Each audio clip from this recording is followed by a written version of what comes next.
আইসিসির সঙ্গে সিদ্ধান্তের অমিলে টি-20 বিশ্বকাপ খেলছে না বাংলাদেশ। সময়টা অলস না কাটিয়ে অদম্য বাংলাদেশ টি-20 কাপ নামে নতুন টুর্নামেন্ট আয়োজন করছে বিসিবি। দেশের সেরা টি-20 ক্রিকেটারদের নিয়ে এই টুর্নামেন্টে অংশ নেবে 3 দল। প্রতিযোগিতার প্রথম ম্যাচে আজ মাঠে নামছে ধূমকেতু ও দুরন্ত। মিরপুর শেরেবাংলা জাতীয় ক্রিকেট স্টেডিয়ামে সন্ধ্যা 6টায় শুরু হবে এই ম্যাচ। বিশ্বকাপ স্কোয়াডে থাকা ক্রিকেটারদের নিয়ে বেশ শক্ত স্কোয়াড ধূমকেতুর। শিরোপা জেতার বিষয়ে আশাবাদী দলের কোচ মোহাম্মদ সালাউদ্দিন।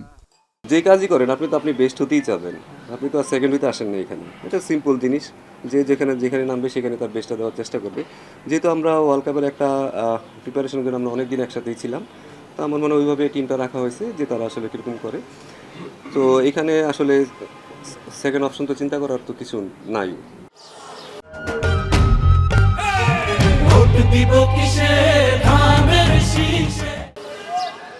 অভিজ্ঞতার দিক থেকে পিছিয়ে থাকলেও নিজেদের দুর্বল ভাবতে নারাজ দুরন্তের কোচ হান্নান সরকার।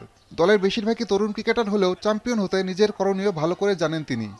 যে কোনো টিম আমাকে দিলেই হবে, আমি টিম নিয়ে ওয়ারিড না। যে টিমটা পাবো তারপরে সেটাকে কীভাবে পারফর্ম করবো সেটা আমার চ্যালেঞ্জ থাকবে। সো চ্যাম্পিয়ন হওয়ার জন্যই আমরা খেলবো। অ্যাজ এ কোচ হিসেবে আমার কাজ হলো সেই কাজটা এনশিওর করা যে তারা যেন চ্যাম্পিয়ন হওয়ার এনভায়রনমেন্টটা পায়।